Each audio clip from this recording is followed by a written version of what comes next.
صحیح سے میں نے دیکھا تو نہیں ہے، مگر وہ دانی میں ان لمحوں کو محسوس کرنا چاہتا ہوں۔ میں آج کی رات اللہ کا شکر ادا کرنا چاہتا ہوں۔ میں آج کی رات صرف ہماری بات کرنا چاہتا ہوں، کسی اور کی نہیں۔ اس میں کسی اور کی نہیں پر زور دے کر بولا تھا۔ ابان کو حویلی والوں سے نفرت تھی اور وہ اپنی یہ رات ہرگز ان لوگوں کے قصیدے سننے میں ضائع نہیں کرنا چاہتا تھا۔ دانی اسی طریقے سے اس کے کندھے پر سر رکھ کر انہیں آنکھیں بند کر چکی تھی۔ جب دانیل سو گئی تو ابان نے اس کی طرف دیکھا، پھر آسمان کی طرف دیکھ کر وہ بولا، الحمدللہ رب العالمین۔ صبح بہت روشن ابان مینشن پر اتری تھی۔ زاویار نے کہہ دیا تھا کہ وہ غزل کو بھی اپنے ساتھ ہی لے کر جائے گا۔ پہلے تو غزل پریشان ہو گئی، پھر زاویار نے اسے یقین دلایا تھا کہ وہ گاؤں کے باہر اسے اتار دے گا اور حویلی تک بات نہیں جائے گی۔ آج زاویار کو احساس ہو رہا تھا کہ گاؤں والے حویلی والوں سے کس قدر ڈرتے تھے۔ آج اسے پتہ نہیں کیوں مگر ذوالفقار اچھا لگ رہا تھا۔ زاویار کے گاؤں والے کبھی اپنی پریشانی کھل کر ان کے سامنے نہیں کھلاتے تھے، مگر ذوالفقار نے اپنے گاؤں والوں کو وہ اعتماد دیا ہوا تھا کہ کوئی بھی بات ہو، چھوٹی بات بھی بنا ڈرے ذوالفقار کے سامنے بتا دیتے تھے۔ اس میں کوئی شک نہیں تھا کہ ذوالفقار ایک بہت اچھا سردار ثابت ہو رہا تھا اپنے گاؤں والوں کے لیے۔ دانی بہت افسردہ تھی سب کے جانے سے۔ اسے ایک ہی رات میں ماہی اور روبی بھی بہت اچھی لگی تھی اور غزل تو اس کی تھی ہی جان۔ ماہی روبی نے وعدہ کیا تھا کہ بہت جلد واپس آئیں گی اس سے ملنے، اور غزل نے بھی کہا تھا اگر قسمت ہوئی تو وہ ضرور آئے گی، ورنہ تو ضرور چکر لگانا گاؤں میں۔ اس نے بھی اس بات میں سر ہلایا۔ ڈائننگ ٹیبل پر سب بیٹھ کر کھانا کھا رہے تھے۔ اس کے بعد سب کو نکلنا تھا۔ زاویار باہر گاڑی میں بیٹھا تھا۔ وہ ہرگز دانیل کا سامنا نہیں کرنا چاہتا تھا۔ ایسا نہیں تھا کہ وہ اس سے ڈر رہا تھا، اسے خود پر یقین نہیں تھا۔ اگر وہ اسے دوبارہ دیکھے گا تو اپنا ضبط کھو دے گا، اور ہو سکتا ہے جب زاویار عزیز شاہ اپنا ضبط کھوئے تو اس کی جان بھی جسم سے نکل جائے۔ وہ اپنے اندر ہی ایک الگ جنگ لڑ رہا تھا، لیکن بہت دل سے اس کے اور ابان کے رشتے کا احترام کرتا تھا۔ اب نہ چاہتے ہوئے بھی وہ اس کی بھابھی تھی، اس کے لیے قابل احترام تھی۔ اس نے خود کے دل کو بہت مشکل سے یہ کہہ کر تسلی دی تھی کہ وہ اس کے نصیب میں نہیں تھی، شاید وہ اس کے لیے بہتر تھی، مگر اللہ بہتر لے کر بہترین دیتا ہے۔ شاید وہ بہتر دانی تھی اور اسے اللہ نے لے کر ماہی سے نوازا، اور ماہی زاویار کے لیے بہترین تھی۔ بھابھی ابان بھائی نے کیا دیا؟ ڈائننگ ٹیبل پر ماہی دانی کے کان میں سرگوشی کر رہی تھی۔ دانی ہلکا سا مسکرایا، پھر ابان کو دیکھا۔ ابان ہی میرے لیے اللہ کا بہترین تحفہ ہے، تو کیا اس سے بہترین تحفہ مجھے کوئی اور مل سکتا ہے؟ اسے مسکرا کر کہا۔ ڈائننگ ٹیبل پر سب کے کانوں تک دانی کی آواز گئی تھی۔ سب نے بے ساختہ ماشاء اللہ کہا تھا۔ ابان بھی مسکرایا تھا۔ ناشتہ ختم ہونے کے بعد سب لوگ اب گاڑی کے اندر بیٹھ رہے تھے۔ دانی باہر آ چکی تھی، مگر اس کی نظر ابھی تک زاویار پر نہیں پڑی تھی، کیونکہ وہ گاڑی کے اندر بیٹھا تھا۔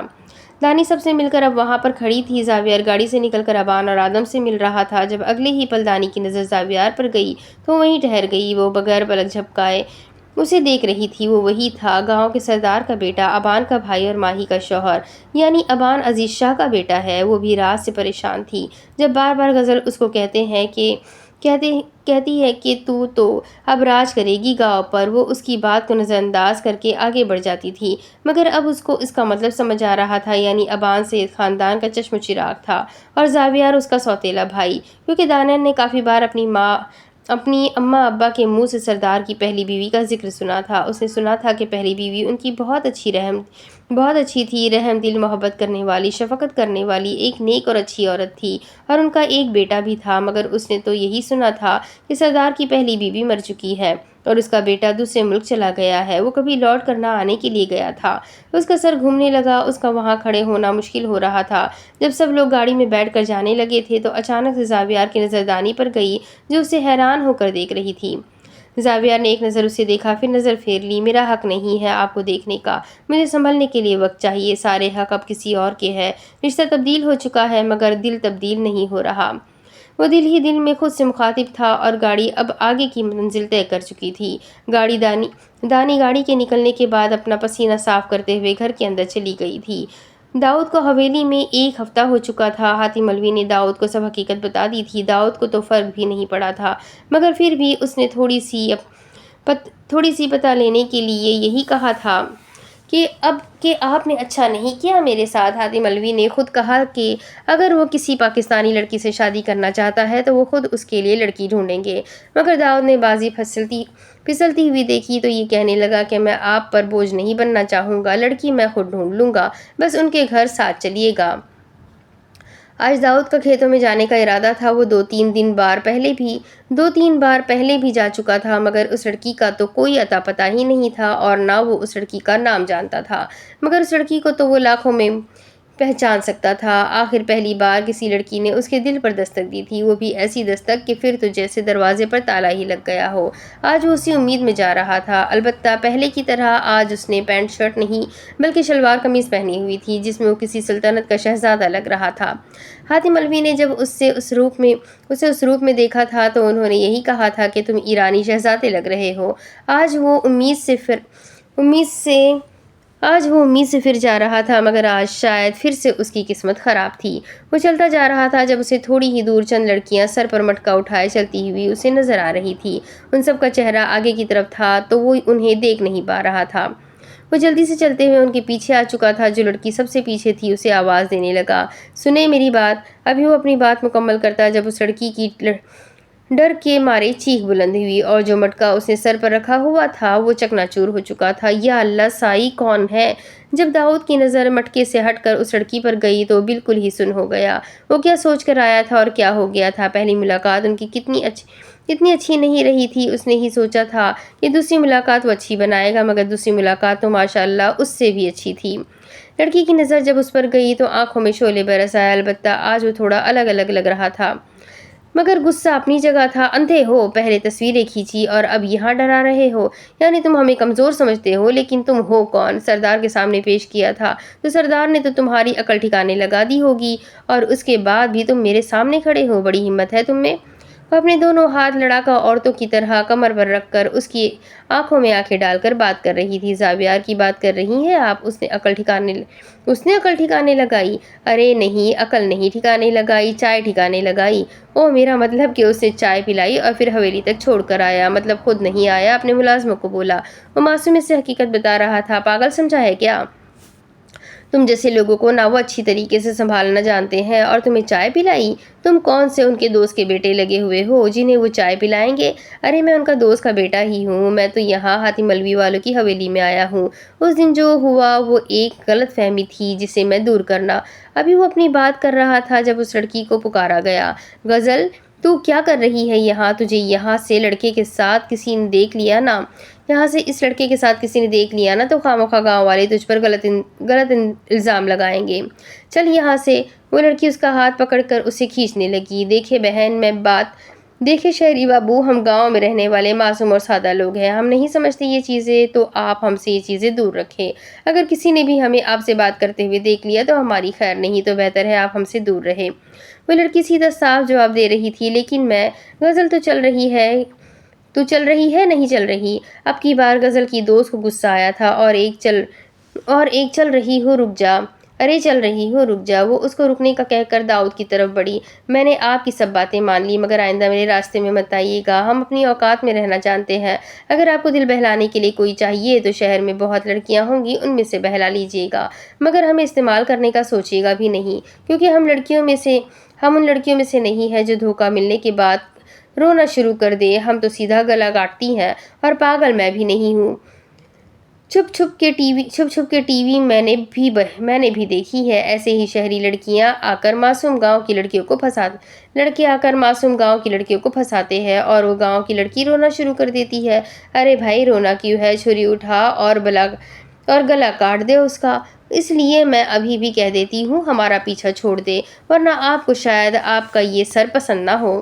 اگر پسند نہیں ہے تو چھری سے کاٹ کر الگ کر دیتی ہوں۔ وہ اتنا سنجیدہ انداز میں کہے جا رہی تھی کہ بے ساختہ داؤد کو اس سے خوف محسوس ہوا۔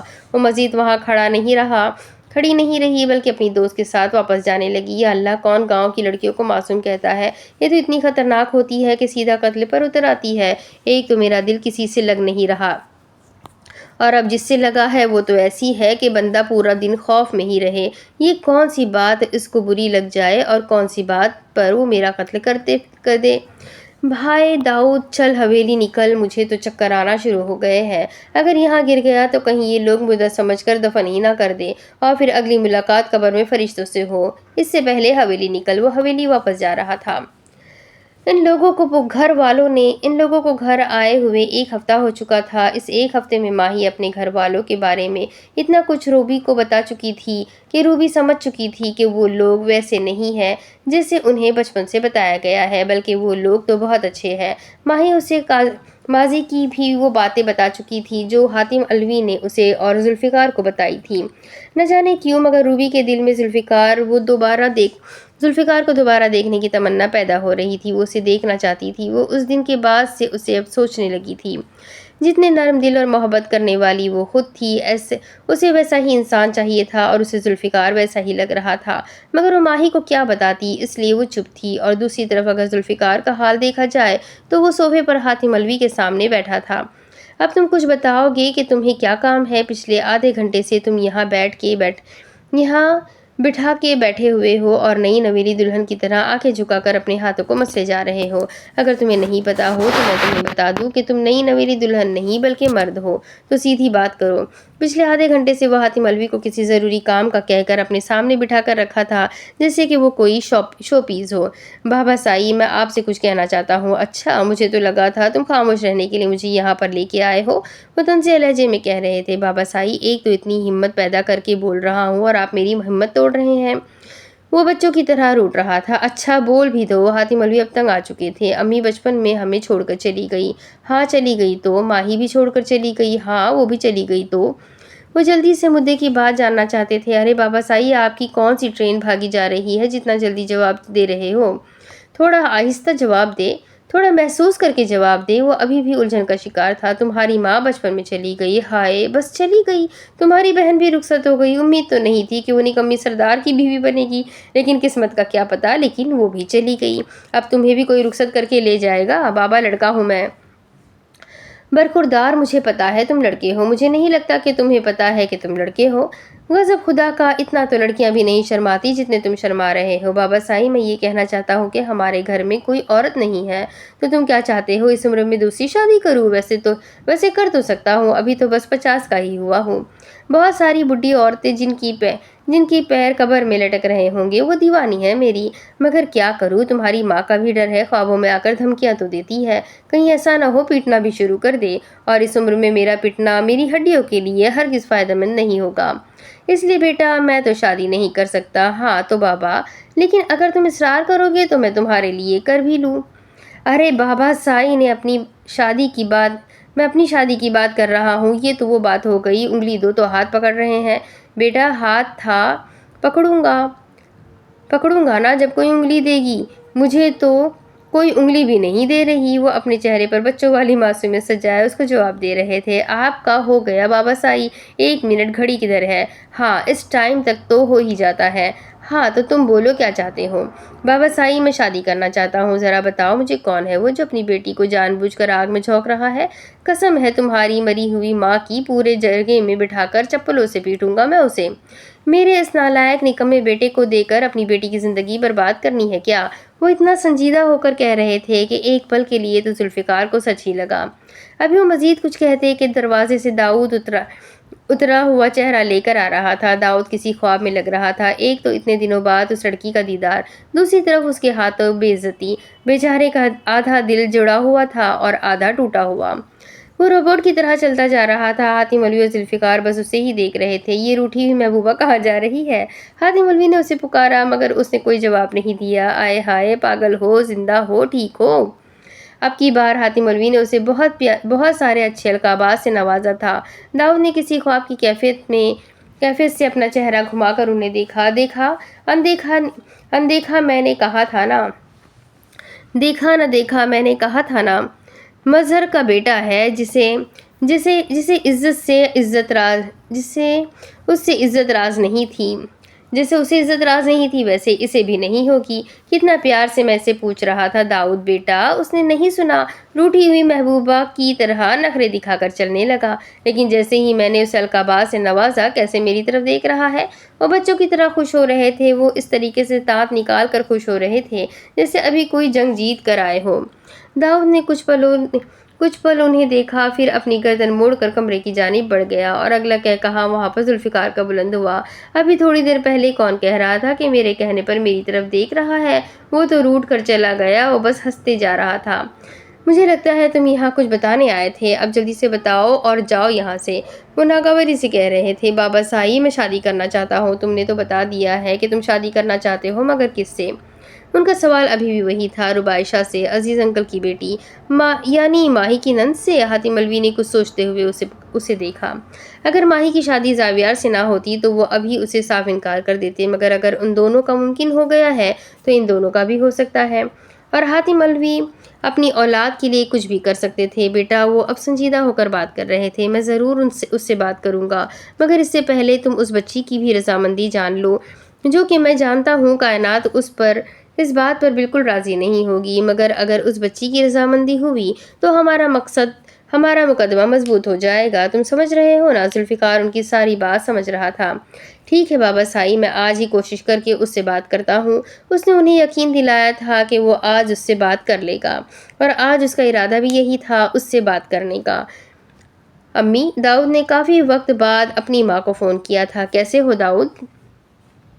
وہ ساری بات جانتی تھی، انہیں افسوس بھی تھا، مگر انہیں یقین بھی تھا کہ ان کا بیٹا ضرور سدھر جائے گا۔ امی، بخار ہو گیا ہے، وہ معصوم بچے کی طرح اپنی ماں کو بتا رہا تھا۔ یا اللہ، بخار ہو گیا ہے؟ ڈاکٹر کے پاس گئے ہو؟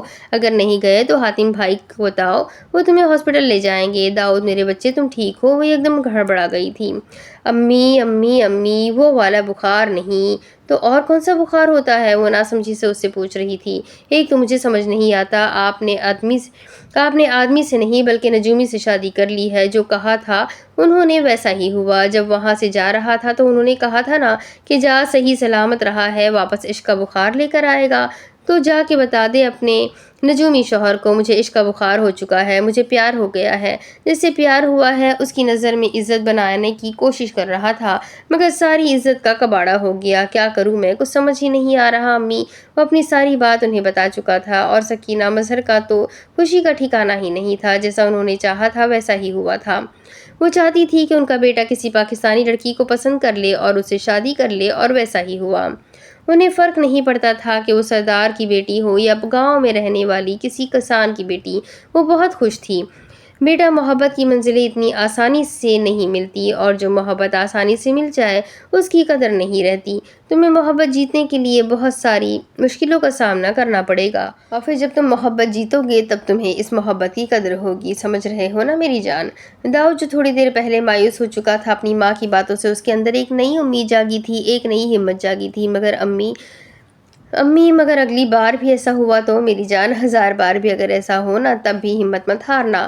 تم بس سوچ لو کہ تم اس کا دل جیتو گے، اور تمہیں کسی بھی طریقے سے اس کا دل جیتنا ہے۔ اپنے بیٹے کی ہمت بڑھاتی جا رہی تھی اور اس کے چہرے پر مسکراہٹ آتی جا رہی تھی۔ آئی لو یو امی، آئی لو یو ٹو میری جان۔ بس جلدی سے اس کا دل جیت لو، جلدی سے ہمیں بتاؤ اور ہم پاکستان آ کر اسے اپنی بہو بنا لیں۔ ان کا بس نہیں چل رہا تھا کہ اڑ کر پاکستان چلی جائے۔ داؤد نے بھی مزید 2-3 باتیں کی اور پھر فون بند کر دی۔ اس کا دل بالکل ہلکا ہو چکا تھا، جو اسے ڈر تھا وہ ڈر ختم ہو چکا تھا۔ ذوالفقار کو اگر اپنے دل کی بات روبی تک پہنچانی تھی تو اسے ماہی کی ضرورت لازمی پڑنی تھی۔ اس نے ماہی کو سب کچھ بتا دیا تھا، اور ماہی بہت خوش تھی اپنے بھائی کے لیے، کیونکہ وہ جانتی تھی کہ روبی جیسی لڑکی بھائی کے ساتھ بہت اچھی لگے گی، اور وہ دل کی بھی بہت اچھی تھی۔ ماہی نے اسے کہا تھا کہ وہ اسے فون ملا کر دے گی اور وہ اپنے دل کی بات اسے سنا دے، مگر اس نے کہا کہ وہ مل کر بتانا چاہتا ہے۔ ماہی نے اسے شاپنگ کا کہہ کر باہر لائی تھی۔ ماہی ہرگز نہیں چاہتی تھی کہ زاویار بے خبر رہے ان باتوں سے، تو فوراً ساری بات زاویار کو بتا چکی تھی۔ پہلے تو وہ حیران ہوا، پھر پریشان، اور پھر وہ اچھے طریقے سے ذوالفقار کو جانتا تھا کہ اس کی بہن کے لیے اس سے بہتر ہمسفر کوئی نہیں ہو سکتا، مگر اس سے زیادہ ضروری روبی کی رضامندی جاننا تھی، اس لیے اس نے اجازت دے دی تھی۔ وہ دونوں شاپنگ پر چلی گئی تھی، ان لوگوں نے کافی شاپنگ کی۔ جب ماہی کے موبائل پر زاویار کا میسج آیا کہ ذوالفقار پہنچ گیا ہے، جب تک وہ دونوں بات نہیں کر لیتے تب تک تم باہر آ جاؤ، میں گاڑی میں تمہارا انتظار کر رہا ہوں۔ ماہی اسے بٹھا کر وہاں سے جا چکی تھی۔ پہلے تو روبی کافی پریشان ہوئی کہ وہ اسے اکیلا چھوڑ کر کیوں چلی گئی ہے، مگر چند منٹ بعد اس نے اپنے سامنے سے ذوالفقار کو آتے ہوئے دیکھا تو اس کا دل تیزی سے دھڑکنے لگا۔ وہ بڑھتا جا رہا تھا اور اس کے دل کی رفتار بھی بڑھتی جا رہی تھی۔ 20 قدم، 19 قدم، 18 قدم، 17، 16، 15 قدم کم ہوتے جا رہے تھے اور اس کی طرف بڑھتا جا رہا تھا اور اس کے دل کی دھڑکن مزید تیز ہوتی جا رہی تھی۔ قدم کم ہوتے جا رہے تھے، 14، 13، 12، 11 اور بالآخر 3 قدم۔ وہ اب بالکل اس کے سامنے آ چکا تھا۔ السلام علیکم، وہ اپنی نرم اور میٹھی آواز میں سلام کر رہا تھا۔ وعلیکم السلام، اس نے نظر جھکا کر جواب دیا تھا۔ کیا میں یہاں بیٹھ سکتا ہوں؟ اس نے احترام سے اجازت طلب کی۔ روبی پہلے تو گھبرائی اور پھر ہلکا سا سر ہلا کر ہاں کا اشارہ کیا۔ وہ اس کے سامنے بیٹھ چکا تھا۔ پہلی بار تو روبی نے آغاز کیا تھا، مگر اس بار باتوں کا آغاز کسی کی طرف سے نہیں ہوا تھا۔ کیسی ہے آپ؟ 5 منٹ کی خاموشی کے بعد ذوالفقار نے پوچھا تھا۔ الحمدللہ، آپ کیسے ہیں؟ الحمدللہ، اللہ پاک کا کرم ہے، میں ٹھیک ہوں۔ بس مختصر سا سلام دعا ہوئی اور پھر خاموشی، اور پھر 7 منٹ کی خاموشی کے بعد پھر سے بات کا آغاز ہوا۔ میں نے آپ کو آج یہاں بلایا ہے، میں نے ماہی کو بولا تھا۔ اور اس بات پر روبی حیران نظر سے اسے دیکھ رہی تھی۔ آپ کو کوئی کام تھا؟ وہ الجھتی ہوئی نظروں سے اسے دیکھ رہی تھی۔ میں کچھ کہنا چاہتا تھا۔ وہ بھی اپنی نظریں جھکا کر ہی بات کر رہا تھا۔ روبی سوالیہ نظر سے اسے دیکھ رہی تھی۔ میں نے کچھ وقت پہلے ایک لڑکی کو دیکھا اور مجھے پہلی نظر والی محبت ہو گئی۔ اس کی آنکھیں ایسی تھی کہ میں اس میں ڈوب گیا، اس کی مسکراہٹ ایسی تھی کہ میں کھو گیا، اس کے چہرے میں وہ چمک تھی کہ مجھے چاند میں بھی چمک کی کمی محسوس ہوئی، اس کے وجود کی خوشبو ایسی تھی کہ مجھے پھولوں کی خوشبو کم محسوس ہوئی۔ وہ ایسی ہے کہ میرا دل چاہتا ہے کہ میں اسے اپنے سامنے بٹھا کر بس اسے دیکھتا رہوں، وہ بس میرے سامنے مجسمہ بن کر بیٹھی رہے اور میں بس اسے دیکھتا رہوں۔ وہ کھوئے ہوئے انداز میں اس کی تعریف کرتا جا رہا تھا اور نہ جانے کیوں مگر روبی کی آنکھوں میں آنسو بھرنے لگے۔ وہ اس بات کی توقع نہیں کر رہی تھی، جو سوچ رہی تھی کہ کوئی اور بات ہوگی، مگر وہ تو یہاں اپنی محبت کی تعریف کر رہا تھا۔ پتہ نہیں کیوں مگر روبی کو تکلیف ہو رہی تھی۔ وہ نہیں جانتی تھی اسے تکلیف کیوں ہو رہی ہے۔ سامنے بیٹھے شخص کے ساتھ اس کا کوئی تعلق بھی نہیں تھا، مگر وہ اسے سوچنے لگی تھی، وہ اسے یاد کرنے لگی تھی۔ اس کا دل اسے دیکھنے کی بغاوت کر رہا تھا اور جب آج اسے دیکھا تو اس کے الفاظوں نے اس کے پیروں تلے سے زمین جیسے کھینچ لی تھی۔ وہ خالی خالی نظروں سے بس اسے دیکھے جا رہی تھی۔ ذوالفقار اپنی دھن میں بولتا جا رہا تھا۔ بس ایک پل کے لیے اس نے اپنی نظریں اٹھا کر سامنے بیٹھی اس لڑکی کی نظروں میں گاڑی تو وہ حیران رہ گیا۔ اس کی آنکھیں نم تھیں، اس کی آنکھوں میں آنسو تیر رہے تھے جو بس ابھی گرنے کو تیار تھے۔ ذوالفقار سمجھ نہیں پا رہا تھا کہ اسے کیا ہوا ہے۔ جب اپنی باتوں پر غور کیا تو اسے اندازہ ہوا کہ وہ تو تعریف کرتا جا رہا تھا، مگر اس نے تو ایک بار بھی اسے نہیں بتایا کہ وہ لڑکی ہے کون۔ اگر وہ نام لے کر پھر کرتا تو وہ خوش ہوتی کہ وہ اس کی تعریف کر رہا ہے، مگر ایک لڑکی کے سامنے دوسری لڑکی کی تعریف کرو تو اس لڑکی کو تکلیف ہوتی ہے، مگر اس لڑکی کو تکلیف اس لیے ہوتی ہے جو تعریف کر رہا ہے اس کے لیے اس کے دل میں کوئی جذبات ہوتے ہیں۔ تو کیا روبی کے دل میں اس کے لیے جذبات تھے؟ اور اگر تھے تو اس کے لیے تو آگے کی ساری منزلیں آسان ہی تھی۔ روبی مزید کچھ سننا نہیں چاہتی تھی، ابھی وہ اس کو روکتی اس سے پہلے ذوالفقار بول پڑا۔ میں آپ سے محبت کرتا ہوں، جب پہلی بار آپ کو دیکھا دل نے بغاوت کر دی۔ دل کو سمجھانے کی کوشش کی مگر وہ سمجھنے کو تیار ہی نہیں ہے۔ مجھے نہیں پتا کہ آپ میرے لیے کیا جذبات رکھتی ہے، مگر میں آپ کو بتانا چاہتا ہوں کہ میں آپ سے بہت محبت کرتا ہوں، اتنی محبت کہ آپ اندازہ بھی نہیں لگا سکتی۔ وہ اسے اپنے حال بتا چکا تھا۔ روبی تو حیران تھی مگر چہرے پر اطمینان آ چکا تھا۔ ابھی وہ آگے کچھ بولتی کہ اتنے میں کوئی 2 وجود وہاں پر داخل ہوئے تھے۔ ان دو وجود کو دیکھ کر روبی کے اوپر کی سانس اوپر اور نیچے کی نیچے رہ گئی۔ ماہی اور زاویار بھی ان دونوں کو دیکھ چکے تھے، وہ لوگ بھی اوپر کی جانب آ چکے تھے۔ ابھی وہ کچھ بولتی کہ اتنے میں وہاں پر کچھ ایسا ہوا کہ وہاں پر سب لوگوں کو سانپ سونگھ گیا۔ تو یہ ایپیسوڈ یہیں ختم ہوتا ہے کہ آگے کیا ہوا اور لوگوں کو سانپ کیوں سونگھ گیا، یہ جاننا ہے تو آپ کو اگلے ایپیسوڈ کا ویٹ کرنا پڑے گا۔ تو اگلا ایپیسوڈ میں آپ کو اگلے ہفتے دوں گی۔ تب تک کے لیے اس ویڈیو کو لائک کریں، چینل کو سبسکرائب کریں، بیل آئیکن کو ضرور دبائیں۔ تو ملتے ہیں اگلے ویڈیو میں، تب تک کے لیے اپنا خوب سارا خیال رکھیں، مجھے بھی دعاؤں میں یاد رکھیں۔ اللہ حافظ۔